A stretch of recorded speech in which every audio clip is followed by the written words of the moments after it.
ҳифзи саломатии аҳолӣ яке аз самтҳои афзалиятноки сиёсати иҷтимоии давлат ва ҳукумати ҷумҳурии тоҷикистон маҳсуб меёбад. системаи тандурустии давлатӣ масъулияти омода кардани кормандони соҳаи тибро барои расондани кӯмаки тиббӣ ҳангоми таваллуд, машваратҳои мунтазами тиббии дастрас дар давраи ҳомиладорӣ ва пас аз таваллуд ва расондани ёрии махсуси тиббӣ ба заноне ки ҳангоми ҳомиладорӣ ва таваллуд ба мушкилоти ҷиддии тиббӣ дучор мешаванд ба дӯш мегирад. муаммои банақшагирии оила яке аз проблемаҳои муҳимтарини тиббию иҷтимоӣ боқӣ мемонад. нигоҳ доштани саломатии занон ва таъмини бехатарии модаршавӣ вазифаи асосии тибби муосир мебошад. салом арз мекунем ба ҳамаи он нафароне ки ин лаҳза телевизиони вилояти суғдро тамошо карда истоданд. ин токшоуи навбатии табиби оилаи ман аст ки бо мавзӯи модаршавии бехавф ин лаҳза манзуратон мегардад. дар студия Насими Абдуллозода бо мо буданро аз хотир набароред.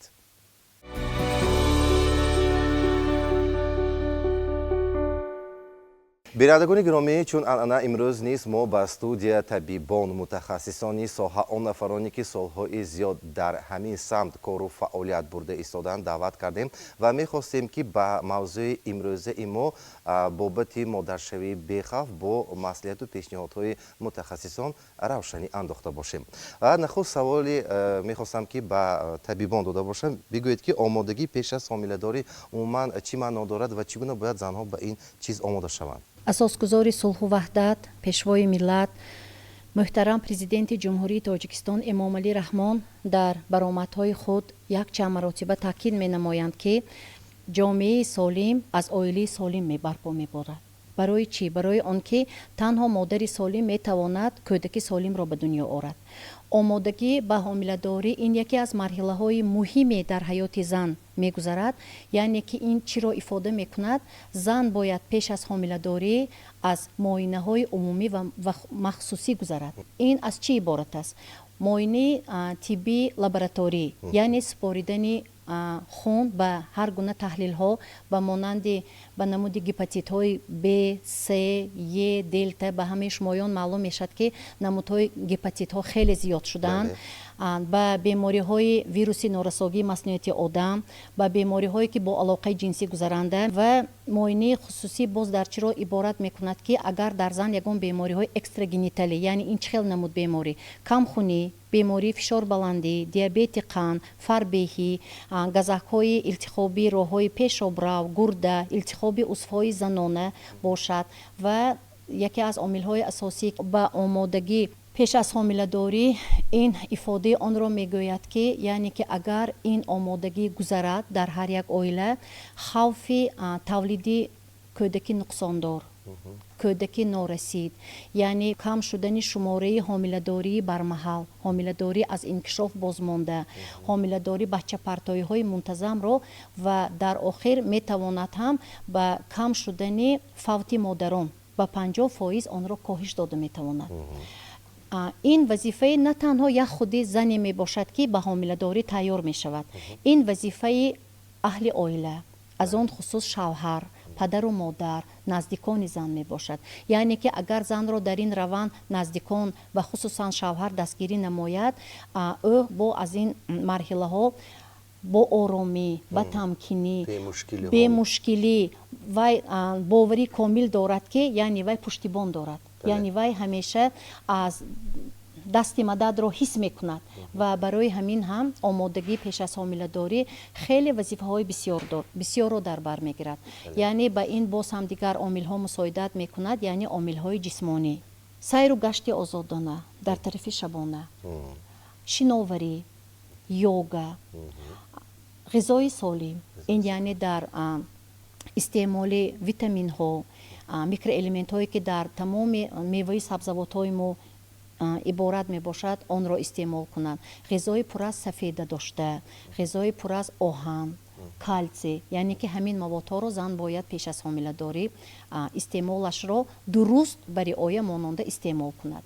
боз пеш аз тайёрӣ ба ҳомиладорӣ ман инро гуфтаниам ки яъне истифодаи маводҳои мухаддир, сигаркашӣ, нӯшокиҳои спиртӣ, истифодаи энергетико, ҳозир чӣ тавре ки ба ҳамаи шумоён маълум аст, ба мӯд даромадааст ҳаст. сигаркашӣ бо бӯйҳои махсусӣ дар байни ҷавонон хеле ин ба мӯ даромаде аст. ҳамаи он ба ҳомиладории бехавф хеле зарари зиёд дорад. барои ҳамин зан, оила, шавҳар агар ба нақша гиранд ҳомиладориро, аз ин корҳои номатлуб даст кашиданашон лозим аст. омодагӣ пеш аз ҳомиладорӣ ба мардҳои низ таваллуқ дорад. барои чӣ? барои он ки мардҳо ҳам 3 моҳ пеш аз омодагӣ ба ҳомиладорӣ ба тарзи дурусти ҳаёти солима гузаранд. фаъолияти ҷисмониро пурзӯртар кунанд, аз сигаркашӣ, кашидани истеъмоли машруботҳои спиртӣ, истеъмоли ҳамин энергетико, умуман даст кашанд. тарзи дурусти ҳаёти оилавиро ба пеш баранд. аз алоқаҳои ҷинсии номатлуб онҳо бояд донанд ки аз ин ҳолатҳои онҳо ояндаи фарзанди ба дунё таваллуд мешуда хеле аҳамияти калон дорад. бигӯед ки ҳангоми ҳомиладорӣ чӣ гуна тағйиротҳо дар организми зан ба вуҷуд меоянд ва инҷо дар бораи бемориҳои экстрагениталӣ сухан кардед. мехостем ки бобати ҳамин мавзӯъ барои бинандаҳои азиз, махсусан барои занону бонувони ҷавон бештар маълумот медодед. бемориҳои экстрагениталӣ гуфта он бемориҳоро мегӯянд ки дар батни зан ғайр аз узвҳои ҷинсии занона боз дигар пайдошави дигар бемориҳо, ин бемориҳои экстрагениталӣ ном дорад. ин чӣ гуна бемориҳо аст? ин хеле дар мавзӯи ин бемориҳо бисёр гап задан мумкин. яъне яке аз бемориҳое ки бисёр ҳозир дар байни занони мо ҷудо ҳам инкишоф ёфтааст, равнақу ривоҷ ёфтааст, ин камхунӣ, бемориҳои фишорбаландӣ, бемориҳои илтихобии роҳҳои пешобрав ва гурда, бемориҳои диабети қанд, фарбеҳӣ, хасташавии асаб, ҳолатҳои депрессивӣ, ҳолатҳои стрессавӣ, яъне ки ҷавонои мо ба ҳолатҳои депрессия ва тез дучор меоянд. барои он ки онҳо ҳаётро бо вазнинияҳояш қабул карда наметавонанд. устувории онҳо суст аст.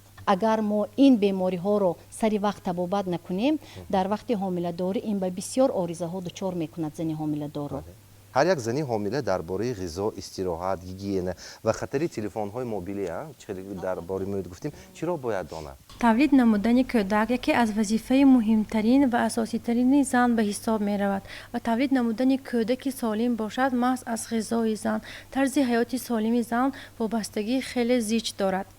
агар дар бобати ғизо суҳбат ронем, бисёри одамон ба андеша ҳастанд ки занҳои ҳомила бояд ки ғизоиро аз меъёр зиёд истеъмол кунанд, зеро ки онҳо ду ҷон дар бар доранд. ин ақидаи нодуруст мебошад. зани ҳомила бояд ки на ба миқдори ғизо аҳамият диҳад, бояд ки ба сифати ғизо аҳамияти ҷиддӣ дода шавад. мо духтурон барои ҳомиладорон як пирамидаеро ташкил кардаем ки дар он зина ба зина ғизоҳо гузошта шудаанд. пирамидаи аввалини моро ғизоҳои муҳими ҳомиладорон ташкил медиҳанд. ин чӣ?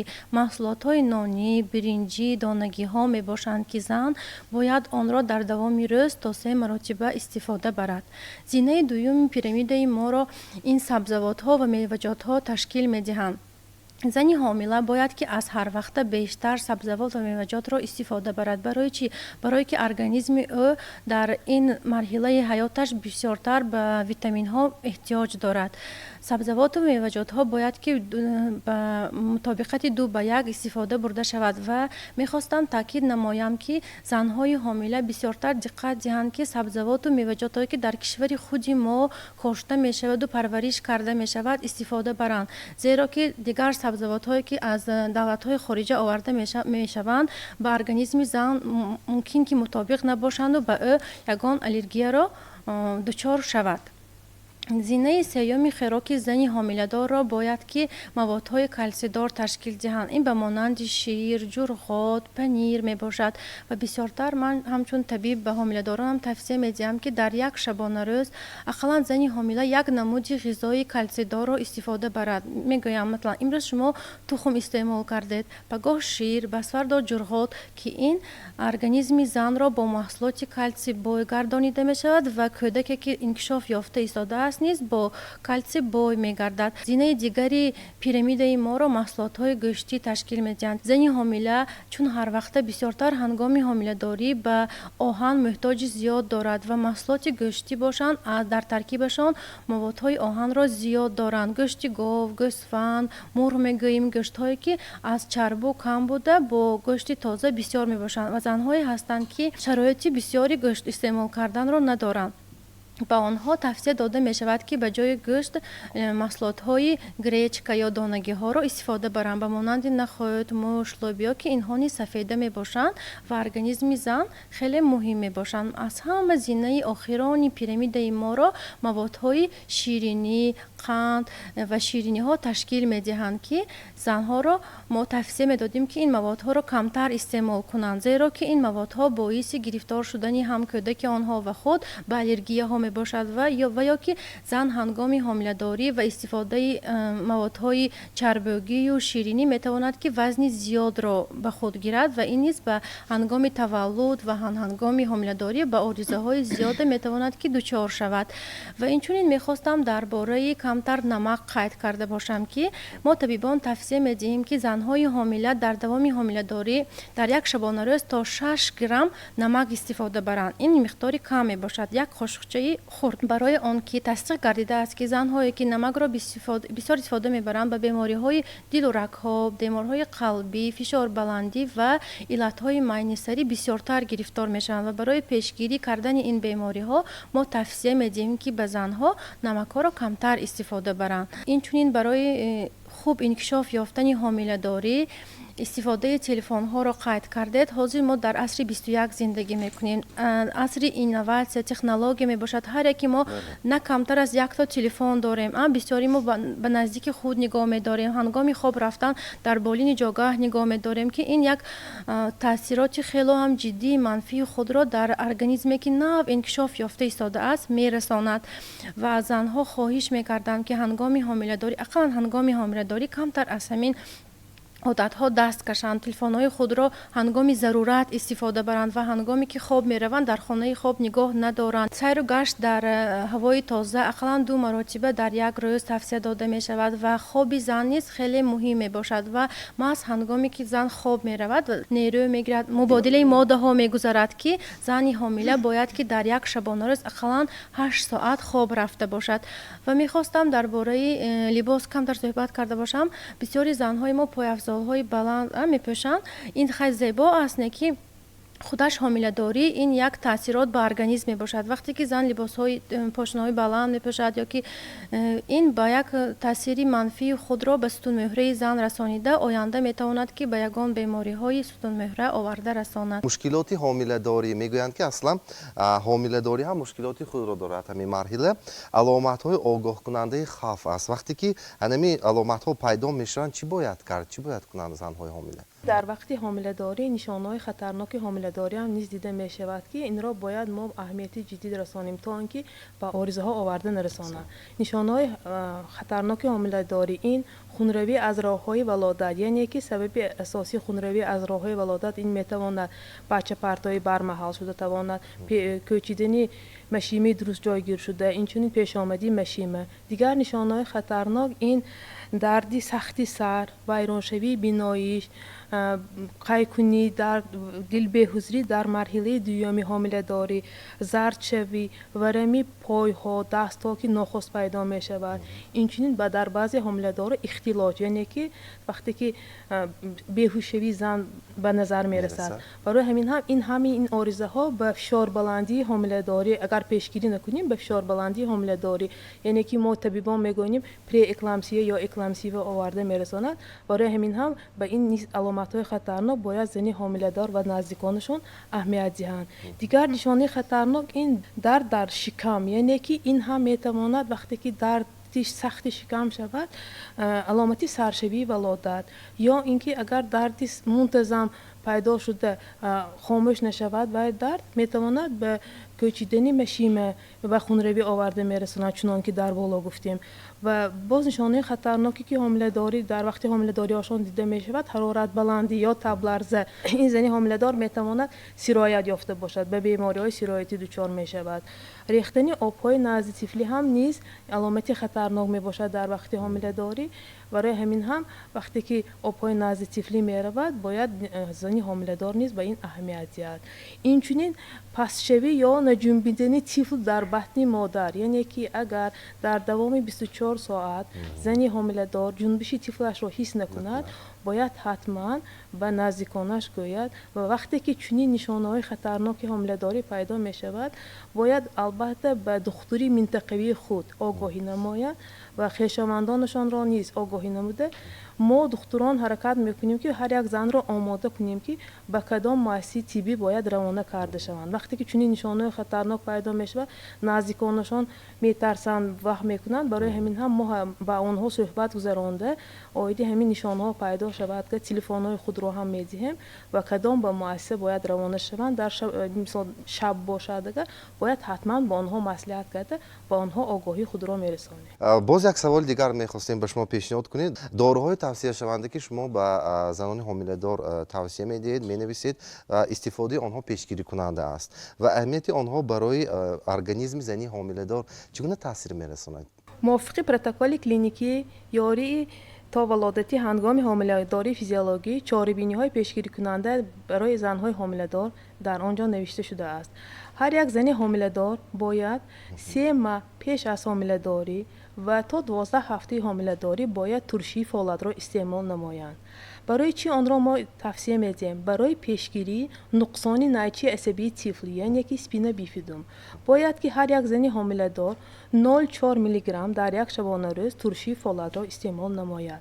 اگر در زن حامله‌دار در سابقه یعنی کودکی که نقصان دار تولید کرده بود باید 5 میلی گرم ترشی فولاد را استعمال کند که در آینده زن کودکی سالم را به دنیا آورد. دوم موادی که ما به همه زنها توصیه می‌دهیم این برای پیشگیری کمخونی یعنی داروباری که با مواد آهندار می باشد. موافق پروتکل کلینیکی ما 60 میلی گرم مواد آهن 0.4 میلی گرم ترشی فولاد برای پیشگیری بیماری کمخونی در بین حامله‌داران ما توصیه می‌دهیم. وقتی که زن بیماری کمخونی داشته باشد آنگاه ما 120 میلی گرم یعنی که 2 حب سولفاتی آهن را توصیه می‌دهیم و برای که این تبابت یعنی که وایه‌های بلند می‌کنیم. سوم مواد پیشگیری کننده که ما به حامله‌داران به همه حامله‌داران توصیه می‌کنیم این مواد یود یعنی که تعینات یود مقصد تعینات یودی که ما میدیم پیشگیری ناقص العقلی طفل برای همین هم هر یک زنی حامله در یک شبانه روز 200 میلی گرم بابت حب‌های یود را استعمال نمایند. وقتی که در زنی حامله دار ما بیماری غدود سپاه شکل نیز دریافت کنیم آنگاه ما حتما آن را به دکتری اندوکرینولوژ نیز روانه میکنیم که آنها تبابت خود را باز دوام دهند. چهارم دارویی که ما توصیه میدیم این مواد اسپرین یعنی که این نه به همه حامله داران این به حامله دارانی که در سابقه شان دیابت قند دارن فشار بلندی مزمن دارن فاربگی دارن یعنی زنهای حامله داری که 2 یا 3 زیگانیک دوگانیک در بطنشان دارن ما باید با آنها اسپرین تعیینات کنیم. 100 میلی گرم اسپرین در یک شبانه روز این برای پیشگیری پری اکلامسیا یعنی فشار بلندی در وقت حامله داری زن حامله دار به فشار بلندی دچار نآید. و مواد کلسی این با همراهی اسپرین توصیه داده می شود این هم برای پیشگیری پری اکلامسیا فشار بلندی. اگر زن حامله دار چنانی که گفتن مواد کلسی را استعمال کرده نتوانند اگر ما باید توصیه موادهای کلسی یعنی حب‌های کلسی را تعیینات میکنیم. باید همین را تاکید نمایم که وقتی که زن حامله دار مواد کلسی را استعمال میکنند حتما با همراهی آهن یک جای استعمال نکنند برای آن که جنبش آهن ویران می شود. برای همین تاکید می نمایم که وقتی که مواد آهن دار را استعمال میکنند پس از 2 یا 3 ساعت آن بعد مواد کلسی را استعمال کنند تا اینکه آن داروهایی که ما توصیه میدیم اهمیتی خود را به ارگانیسم زن رساند. خب چه که در برنامه گذشته و عموما ما در ساحه تیبارها شنیدیم که یک عباره مکتب مادران وجود دارد و تیاری به حامله داری چه که گفتن امروز و چقدر باید که مراجعت بکنن پیش از تولد و بعد از تولد. در مرکزهای سلامتی هم شهر هم دهات ها مکتب مادران تشکیل کرده شدند که در این مکتب ها همه زنهای حامله داران به طرز ولادتی خف آموزانیده می شوند و همه حامله‌دارانی که با نظارت آنتیناتالی میگیریم آنها 8 مرتبه اگر حامله‌داری فیزیولوژی باشند به مرکزهای ما تشریف می‌آورند. اگر حامله‌داری با یگان آریزه ها باشند از این هم تشریف ها زیاد می شوند، برای که در هر یک ماه یک مرتبه تشریف در نظر داشته می شود. زنها از تحلیل ها می گذرند، از معاینه ها می گذرند، از دکترها می گذرند و لازم باشد باز تشریف ها به عمل آورده می شوند. اگر لازم دانسته شود و مهلت های سکرینینگ های توصیه گذرانیده می شود در حامله داران. زنهای حامله از تحلیل های لابراتوری به مانند تحلیل به هپاتیت ها، تحلیل به ویروس نارسایی مسمومیت آدم، به سیفیلیس، تحلیل عمومی خون، تحلیل عمومی پیشاب سپریده می شود و هنگام هر تشریف به نظارت آنتیناتالی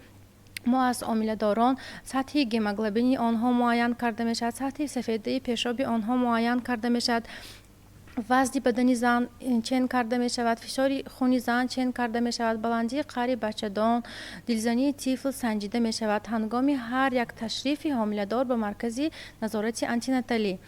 و هنگام نزدیک شدن حامله‌داری به تولد ما تمام زنهای حامله‌دار را به مکتب مادران روانه می‌کنیم که خیلی که گفتم در مرکزها وجود دارند. این مکتب‌های مادران با همشیره‌ها آزماییده شدند که آنها طرز تولد را، طرز یاری هنگام تولد را در دوره اول تولد باید چیکار کرد، در دوره دوم چیکار کرد، همش آزماییده می‌شوند و اینچنین در ما امکانیت هست که شریکان نیز آزماییده شوند.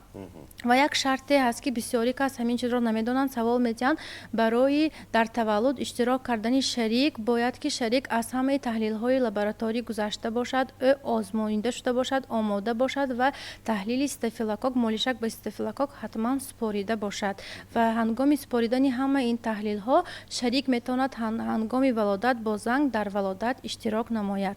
و این آموزش رایگان است در مرکز؟ همه آموزش ها رایگان به راه مانده شده است و مکتب های مادرانی ما به هم چون تولد خانه ها می باشند همه جهاز ها را دارا می باشند، هم توپ دارند، تریناژور ها دارند، بسیار چیزها آزماییده می شود و به ذمه این به زنها ما سینه مکانی را آزماییده می شوند و این چنین تنظیم طرز حیات سالم و پیشگیری حمل نامطلوب بعد از تولد نیز به آنها مشورت گذرانیده می شوند. همسران آنها هم میروند؟ همسران نیز حقوق دارند که اول باید آزماییده شوند، در این مکتب ها اشتراک کرده باشند، از تحلیل ها گذشته باشند، آنها نیز بملال میتونند که هنگام تولد در تولد اشتراک کنند. مقصد اساسی اشتراک شریک در تولد این دستگیری روحی زنی حامله دار می باشد. اگر در برای همین شریک آماده باشد مرحمت مراجعت کنند در اساس حجت گذاری هایی که حضور معلمه گفتن، اگر همه حجت گذاری ها تحلیل ها آماده باشد، اگر در همه تولدخانه ها دستگیری کرده می شود ولادت شریکانه. لیکن افسوس که بسیاری آنها می آیند آماده نیستند، آنها مثلا اشتراک در تولد رو با مفهوم دیگر درک می کنند. بنابر همین البته در دوره اولی ولادت این دستگیری روحی خیلی چیزی مهم می باشد. مشکلات احتمالی هنگام تولد می‌خواستیم که در همین بابت سخن بکنیم و سبب‌های تولد کنانی اپراتیو میگوییم و یک حالت‌های می‌شود که باید که از زنی حامله دار به طور فوری تولد کنه یا اینکه یک نمودی جراحی. مرحمت. آریزه ها هنگام تولد این دوره پاتولوژی پریلیمینری میگویند. این دردهای نامنتظمی کششخوری در زنهایی که سن و سالشان نخسته سن و سالشان از 18 سال پایان یا اینکه از 30 سال بالا در این زنها اساسا این دیده می شود. دردهای نامنتظمی زایش به یگان خیلی تغییرات های گردنکی بچه‌دان این می تواند از 24 ساعت تا 2 هفته دوام می کند. در این حالت بسیار زنها با تولدخانه مراجعت میکنند که درد کششخوری هم آغاز شدگی اما تغییرات ها در گردنکی بچه‌دان دیده نمی شود. سبب های این ویرانشوی اندوکرینی گفتن ممکن، عصبی، هیجان، این حالت ها به این دوره پاتولوژی پریلیمینری آورده میرساند. اگر روش حاملگی اعتدال باشد، اگر میتوانند اینها در نظارت دکتری منطقوی تا منتظم شدن دردهای کششخوریشان در نظارت باشند. هنگامی درد کششخوری منتظم یعنی که در هر 5 دقیقه یک بار می شود بعد به تولدخانه مراجعت نمایند. یا اینکه سست‌شوی فعالیت ولادت که در کدام وقت درد کششخوری منتظم میشد گشاده شوی گردنی که بچه‌دان مثلا 4 سانتی متر یا 6 سانتی متر میشود دیگر گشاده نمیشود درد منتظم آهسته آهسته گم میشود در این حالت وقتی که برانگیزش ولادت یاردم نمیکند به برش قیصری گرفتن ما ممکن سبب ها چی شدنش ممکن بیماری های غیرگنیتالی یا اینکه اینفانتیلیسم سرآبی تیفلی کلون خیلی که بسیار حاضر وقت های آخر بسیار وام میخورند تیفلی کلون از 4 کیلو زیاد یا اینکه بسیار جنینی بیماری های التهابی عضوهای زنانه در این حالت ها سوشوی فعالیت زایش دیده می شود یا اینکه فعالیت تولدی نهایت پرزور یعنی که 5 درد کششخوری در 1 دقیقه این وقتی ولادت رو کوتاه میکند 1 تا 3-4 ساعت کوتاه کردنش ممکن ولادتی با شدت میگویند این به هم به زن و هم به کودک خطر دارد به مادر دریدنی راههای ولادت بچه‌دان گردنکی بچه‌دان آورده رساندنش ممکن به کودک اسفیکسیه میگن یا گیپکسی داخلی بطنی تا برآمدن از بطن یا اینکه عصبیت معنی سری کودک آورده رساندنش ممکن کم عقلی باز دیسکاردیناسیای فعالیت تولد میگویند این یعنی که درد کششخوری یا پنشوی موجهای کششخوری هر خیلی گاه در پایان سیگمنت پایان گاه در بالای بچه‌دان این در وقت‌های انومالی انکشافی بچه‌دان باشد اگر یا اینکه مشک آموز در بچه‌دان باشد اگر به دیسکاردیناسی آورده میرساند علامت‌هاش چی دل بی‌حضوری قای کنی یا اینکه پیشاب کنی دشوار گشاده شوی گردنکی بچه‌دان سست یا اینکه حرکتی طفل از راه‌های ولادت سست مشاهده می شود این حالت نیست به گیپکسی طفل آورده رساندنش ممکن است برای پیشگیری این حالت ها برای پیشگیری سست شوی قوه های ولادت ما باید گذراندن چاره های بهداشتی گیگینی در سن کودکی یا در سن مکتبی باید با دختر بچه ها گذرانیم یا اینکه آشکارسازی زن های عامل خوفی ولادت ما باید تا به تولدخانه مراجعت کردنشان ما آریزه های یا انومالی های استخوانی کورس یا اینکه انومالی انکشاف های عضوهای زنانه اینها باید آشکار کنیم سبب های ولادت با راهی برشی قیصری این کدام حالت مثلا موقع نادرستی کودک پیش آمدی کوس در زنهای نخست‌زا یا اینکه پیش آمدی کاسی طفل یکم در وقتی حامله‌داری بسیار جنینه اگر در یک جنین خالته باشند و کودک دویمشان با سر باشد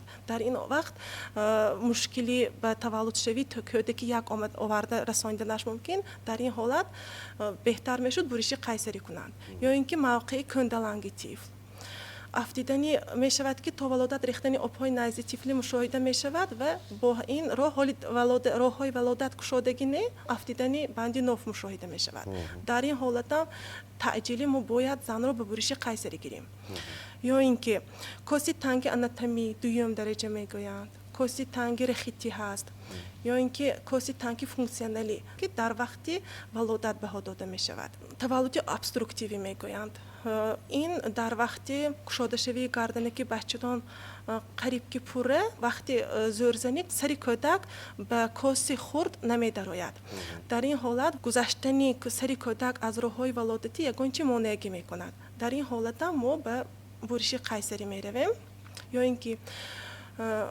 وقتی سست شوی درد زورزنی یعنی که از 2 ساعت زیاده دوام می کند در وقتی تولد پیش از مهلت کوچیدنی مشیمه درست جایگیر شده که خون روی مشاهده می شود این در کدام وقتها در وقتهای فشار بلندی در زنهای حامله دار یا بیماری هایی که بیماری خون دارند یا کم خونی دارند بیماری های اکستراگنیتالی به مانند دیابت قند یا اینکه بیماری های گرده یا اینکه نارساگی مزمن کاری مشیمه دارند در این حالت ها پیش از مهلت کوچیدنی مشیمه مشاهده شدنش ممکن باز یک سبب این اکلامسیه میگن یک نمود اختلاج در زنهای حامله داری مشاهده می شود در این حالت هم ما تعجیل زنی حامله دار رو باید به برش قیصری گیریم ё ин ки фишорбаландӣ идора нашаванда мо ҳаракат мекунем фишори хунашро паст кунем ягон дорую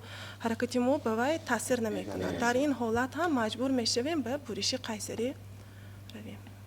ташаккури зиёд ва боз як саволи дигар чунки бисёрҳо мепурсанд буриши қайсарӣ вақте ки шумо ба мо муроҷиат мекунед бинандагони гироми дар кадом вақт розигӣ наздиконашон лозим ва дар кадом ҳолат мешавад ки берозигӣ онҳо шумо ба таври фаврӣ бояд ки ин амалро ба ҷо оред? мисол вақте ки пеш аз муҳлат кӯчидани машина дар зан хунравӣ аз ҳад зиёде ки ба ҳаёти зан хатар дорад мо берозигии хешовандон ё зан таъҷилӣ ба буриши қайсарӣ мегирем. дар дигар ҳолатҳо ҳамавақт бо розигии зан ва хешовандон агар хатари ҷиддӣ ба ҳаёти зан набошад мо албатта розигӣ мегирем. мувофиқи қонуну ҳуҷҷатгузорӣ дар мо ҳаст розигии иттилоотӣ барои гирифтан ба амалиёти буриши қайсарӣ. дар ҳамонҷо ҳамаи оризаҳои эҳтимолие ки ҳангоми буриши қайсарӣ шуданаш мумкин ҳар якти он якта ба якто гуфта шудааст.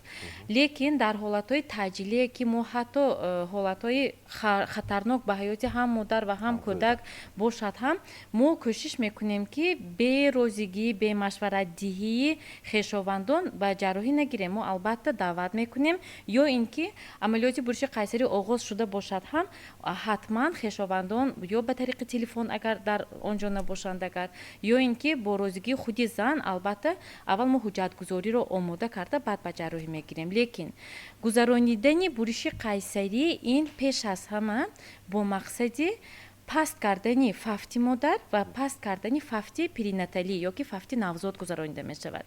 бисёри ҳамин ҳолатҳо нофаҳмиҳо мешавад ки масалан дуто валодат бо роҳи табиӣ буд барои чи инаш ба буриши қайсарӣ гирифта шуд ё ин ки ҳаракат кунед худаш таваллуд кунад. ягон табиб акушер гинеколог шавқманди гузаронидани буриши қайсарӣ нест барои он ки ҳар як худи буриши қайсарӣ ин валодати аворизнок ҳисоб мешавад. ҳангоми ҷарроҳӣ боз оризаҳои техникӣ ҳастанд, оризаҳои баъд аз амалиёти буриши қайсарӣ ҳаст ки ҳамаи ин ҷавобгарӣ ба худ хос дорад. бинобар ҳамин гузаронидани буриши қайсарӣ ин хоҳиши табиб нест аст. вақте ки мо маҷбур мешавем ки аллакай мо мебинем ки дар ин ҷо ё ҳаёти зан ё ҳаёти тифл таҳти хатар аст, дар ҳамон ҳолат мо танҳо буриши қайсарӣ пешниҳод мекунем. дар таҷрибаи шумо будан ҳолатҳое ки зан аз муҳлати муайян гарида гузарондааст. чӣ кор мекунед дар ҳамин ҳолатҳо? мо фаъолияти корие ки мо мекунем вақте ки ҳаст муҳлатҳои ҳомиладорӣ вақте ки зан аз муҳлати ҳомиладорӣ мегузарад ин ҳомилагӣ аз муҳлат гузашта ҳисоб мешавад.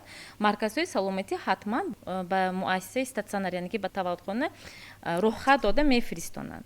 дар таваллудхона мо аз нав ҳамаи он муҳлатҳои эҳтимолии валодатро аз нав ҳисоб мекунем барои он ки худи муҳлати ҳомиладорӣ якчанд қоидаҳои ҳисобкитоб дорад. ҳастаст аз рӯи ҳайзи охирон, ҳастаст аз рӯи тухмпазишт, ҳаст аз рӯи аввалин узие ки гузаронида шудааст. бинобар ҳамин бисёр муроҷиат мешавад мисол ба мо ба ки таваллуд накардааст ё ки ҳамроҳакаш кораш шуст шудааст ё ки дардаш ҳаю таваллуд накарда истодааст. гуфта халқ бисёр муроҷиат мекунад. лекин ҳамаи ин баъд аз баҳогузории дуруст баъд ба валодати индуксионӣ гузаронида мешавад барои он ки аз ҳама валодати бехавф ин валодате ки худ бас худ мунтазам бе мудохилаи берунӣ оғоз мешавад. бисёри одамо мебиёрану укол карда таваллуд кунонетон таблетка монда. ин фикр нодуруст аст, ин ақидаи нодуруст аст. ин ҳолатҳое ҳаст ки мисол ба мо аз рӯи нишондодиҳои тиббӣ маҷбур мешавем ки индуксияи валодат яъне ки дарди таваллудро сунъӣ ба вуҷуд биёрем. лекин ҳама вақт бартарӣ дода мешавад ба ҳамаи он гурӯҳи занҳое ки дарди худ мустақилона оғоз шавад. ҳар як манипулятсия, ҳар як доруворие ки мо ҳангоми валодат истифода мебарем вай хоҳед нахоҳед таъсири манфӣ ҳам ба модар ва ҳам ба кӯдак мерасонад. баъд аз таваллуд аксарияташон сабабгори осебияти роҳҳои валодат, аворисҳо ҳангоми валодат, ин баъдан боиси осебияти навзод гаштанаш мумкин аст. бинобар ҳамин хуб мешавад ҳатто дар муҳлатҳои аз ҳомилагӣ аз муҳлат гузашта ҳам вақте ки ба мо муроҷиат муроҷиат мекунанд, мо ҳамаи онро аз рӯи нишондодҳои тиббӣ ҳисоб карда, баъд аз рӯи зарурат валодати сунъиро ба роҳ мегузорем. ба кӯдакии навзод ягон таъсир намерасонад аз муҳлат гузашта? аз муҳлат гузашта критерийҳои ба худ хос дорад. ҳолатҳое ҳастаст ки ҳам ҳомилагӣ аз муҳлат гузашта якҷоя бо норасоигии кори машима ва камубии шадид ё ки серобии шадид ки нишондоди сустшавии фаъолияти кори машима мешавад. Ин чизо инчунин ҳозир дар ҳамаи муассисаҳо қариб доплерография мекунад. Доплер мекунад, яъне ки хунгардиши кӯдака аз модар оё ҳамин гирифтан ё ҳамин чизо вайроншавӣ ҳаст ё нест. Ана ҳамин чизҳои ҳамаша мо бар мекашем. Агар хатари дар батни модар истодани фарзанд навзод нисбат ба таваллудкунонӣ зиёд бошад, албатта мо ҳам таваллудкунониро пеша мекунем. мавзӯи васеъ аст, мавзӯе ки қариб шабонарӯз дар байни аҳолӣ он маҳтраҳ мешавад ва мавзӯе ки дар ҳақиқат ҳам боиси баҳсҳои манфӣ ҳам ҳастанд ва мусбӣ ҳам ҳастанд. Бинобар ҳамин мо аз ҷиҳати илми тиббӣ ки ҳаст онро барои бинандаҳои азизи мо пешниҳод карда истодем. Ва саволи навбатии мо, шароити дар таваллудхона мондани модару кӯдак чӣ гуна аст? Имконияти ҷавоб додан дар рӯзи аввал оё ҳаст ё ин ки не? Ва зарурияти дуру дароз мондани модару кӯдак дар таваллудхона чӣ аҳамият дорад? албатта ози тавре ки гуфтам, валодати бояд физиологӣ бошад. Валодат физиологӣ ин валодатест ки бе мудохила аз берун ба вуҷуд мебиёяд. Ин валодати беавориз, валодате ки худ аз худ ба вуқӯъ мебиёяд, валодате ки ҳам модар ва ҳам кӯдак баъд аз он беосебият солим ҳастанд. Агар дар ҳамин ҳолат валодат ба вуқӯъ омада бошад, мо метавонем ки модар ва кӯдакро барвақт рухсат диҳем. Яъне ки критерийҳои ҷавобшавӣ ҳастанд.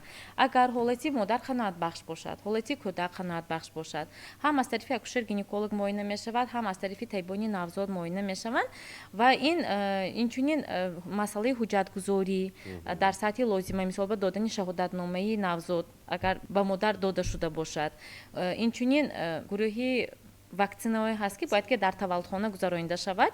Ин ОПВ мекунем, гепатитҳо Б мекунем. Агар ҳамаи ҳаминҳо сари вақт гузаронида шуда бошад, мо метавонем ки занҳоро бо кӯдакошон дар рӯзҳои аввал виписка кунем. Яъне ки ҷавоб додани бармаҳал аз муҳлати 24 соати аввали пас аз таваллуд рухсат метавонем додан. Лекин аксарияти занҳои мо аз сабабе ки ҳам камхунӣ доранд ё ягон бемории экстрагениталӣ доранд, бинобар ҳамин дар байни аҳолӣ кам ҳастанд занҳое ки метавонем ки дар рӯзи аввал рухсат диҳем. Баъд аз оне ки дар рӯзи аввал рухсат додем, албатта мо ҳамаи ин занҳоро ба сатҳи антинаталӣ боз аз нав месупорем ки фалон зане ки дар қайди шумо буд имрӯз ҷавоб шуд ва баъдан онҳо бояд ки дар назорати антинаталӣ бошад. Дар мо валодатҳое ки беавориз мегузарад, дар мобайни 2-3 шабонарӯз мо рухсат медиҳем. Ҳангоми валодатҳои аворизнок яъне ки ҷой доштани иллатҳои гипертензивӣ ё ин ки ҷой доштани буриши қайсарӣ дар 7-8 шабонарӯз дар ҳолати қаноатбахш мо метавонем ки занҳоро рухсат диҳем. Пеш аз рухсат додан мо ҳатман бо онҳо машварат мегузаронем оиди нишонаҳои хавфнок, барои он ки ҳар як зане ки баъд аз таваллуд ба хона меравад, то 40-42 рӯз онҳо дар сатҳи нигоҳубини антинаталӣ ва ҳам дар назорати табиб акушер-гинеколог бошад, барое ки оризаҳои баъд аз таваллудӣ ҳам ҳастанд. Мо оиди нишонаҳои хавфноке ки дар модар ба вуҷуд омаданаш мумкин, оиди нишонаҳои хавфноке ки дар навзод ба вуҷуд омаданаш мумкин, огоҳ кунонида баъд аз он рухсат медиҳем. хатари дар таваллудхона зиёд нигоҳ доштани модар ва кӯдак аксарият мисол мебиён ки 5 рӯз истад, 10 рӯз истад, талабгор мешаванд ки дар таваллудхона истад. Мо ба занҳо, умуман ба оилаҳо тавсия намедодем ки дар таваллудхона бисёр истанд. Барои он ки ҳаст мафҳуми сирояти дохили беморхонагӣ. Ин чиз дар ҳама ҷо ҳаст.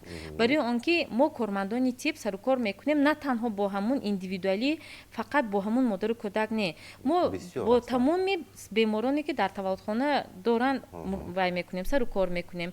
Аз берун мебиёянд, мисол ба ҳамаи инҳо сабабгори авҷгирии бемориҳои дохили беморхонагӣ мегардад.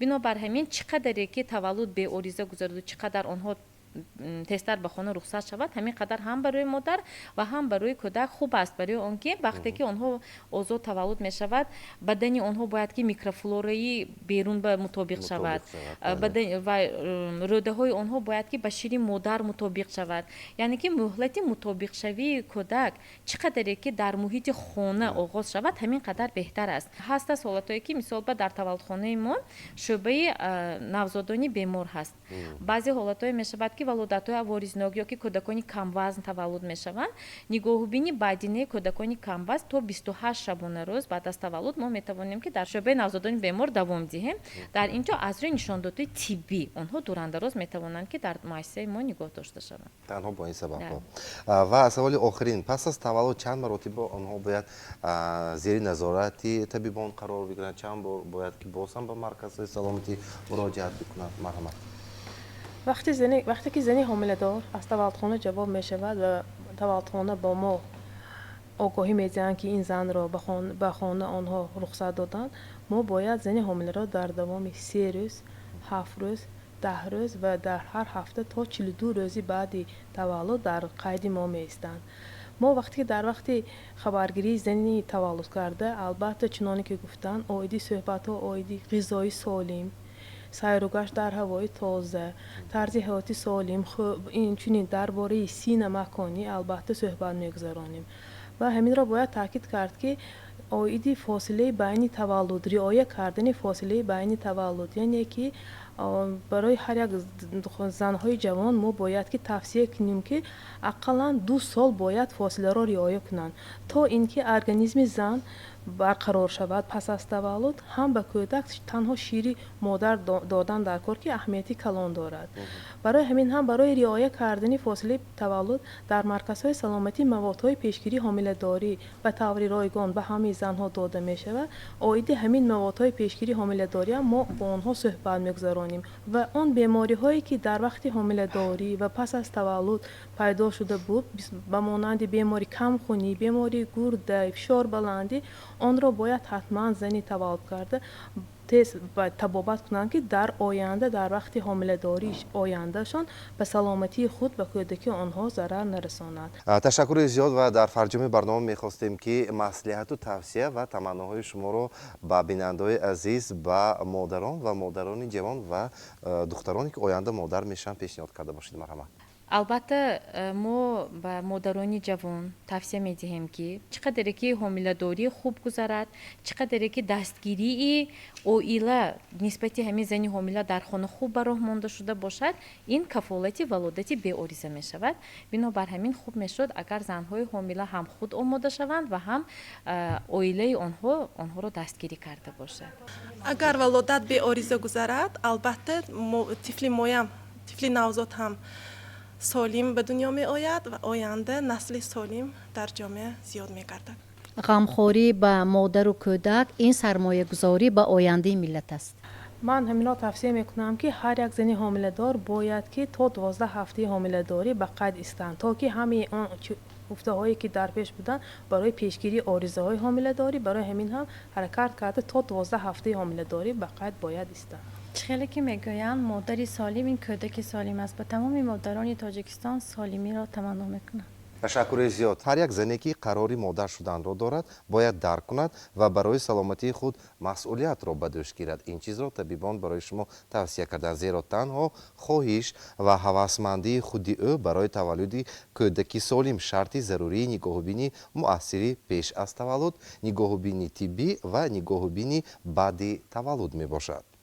بی‌خطری و با موافقت انجام دادن حامله‌داری پیش از همه از سلامتی و آمادگی مادری آینده وابسته است. همه جفتی همسران باید درک کنند که یاری سری وقتی طبی میتواند کودک و مادری آینده را نجات دهد. بنابراین دوره حامله‌داری و بعد تولد را همراه با طبیبان و توصیه های آنها سپری کردن لازم است. بینندگان گرامی این بود تاکشوی نوبتی طبیبی اولیوی من که توسط تلویزیونی ولایت سوق منظورتان گردید. سلامتی خویش و نزدیکانتان را دائما احتیاط بکنید. برای تهیه برنامه با مرکز تشکل طرز حیاتی سالم در ولایت سوق عرض سپاس بیان میکنیم. خیر همیشه تن صحت خانه آباد باشید.